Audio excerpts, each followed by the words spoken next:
আসসালামু আলাইকুম। সম্মানিত সুধী, আশা করি আপনারা সকলে ভালো আছেন। আলহামদুলিল্লাহ, আমিও ভালো আছি।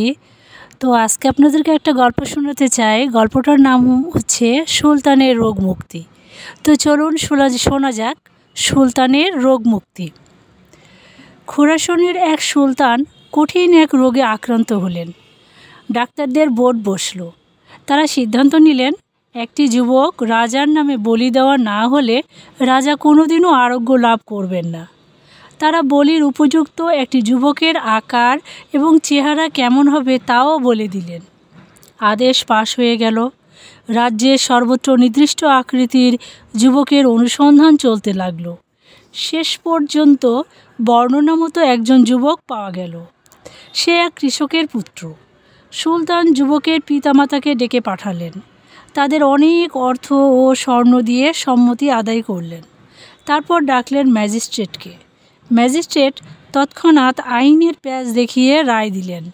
রাজার জীবন রক্ষার জন্য একজন সাধারণ মানুষের জীবন নাশ করা চলবে। এবার জল্লাদের পালা। জল্লাদ যখন খড়গ হাতে তাকে কতল করতে উদ্যত হলো, যুবক আকাশের দিকে তাকিয়ে মুচকি হাসি হাসল। মৃত্যুর মুহূর্তেও যুবকের মুখে রহস্যময় হাসি দেখে রাজা আশ্চর্য হয়ে গেলেন। তাকে জিজ্ঞেস করলেন, কী ব্যাপার, তুমি হাসছ কেন? যুবক উত্তর দিল, সাধারণত ছেলেমেয়েরা চায় তাদের মা বাবা তাদের জীবন রক্ষা করুক। মা বাবা নির্দয় হলে কাজীর কাছে তাদের নামেও নালিশ করা যায়। কাজী শাস্তির ব্যবস্থা করেন। কাজীও যদি ন্যায় বিচার না করেন তাহলে রাজার কাছে নালিশ করা যায়। বিচারে তিনিই শেষ আশ্রয়। কিন্তু আমার ব্যাপারটা তো অন্য রকম। আমার বেলায় আমার মা বাবা কিছু পার্থিব সম্পদের লোভে আমাকে বিসর্জন দিলেন। ম্যাজিস্ট্রেট হচ্ছেন সুলতানের অনুগত কর্মচারী। তিনি ঘোষণা করলেন আমাকে হত্যা করাটা আইনসম্মত।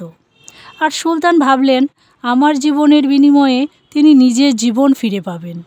এখন তো আমার আর আল্লাহ ছাড়া কোনো আশ্রয় নেই। তিনিই সর্বশক্তিমান, তিনিই ন্যায় বিচারক।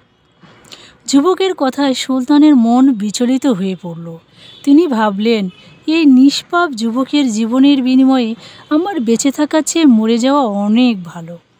তারপর তিনি যুবককে মুক্তি দিয়ে আলিঙ্গন করলেন এবং তাকে দিলেন অনেক ধন সম্পদ।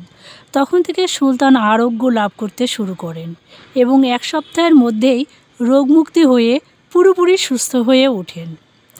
তো সম্মানিত সুধী, এই গল্প থেকে আমরা দেখতে পাই যে কোনো মুহূর্তে আমরা যদি আল্লাহর শরণাপন্ন হয় তাহলে ইনশাল্লাহ আমরা বিপদ থেকে মুক্ত লাভ করব। তো সকলকে আজকের মতো এখানেই ধন্যবাদ। আসসালামু আলাইকুম।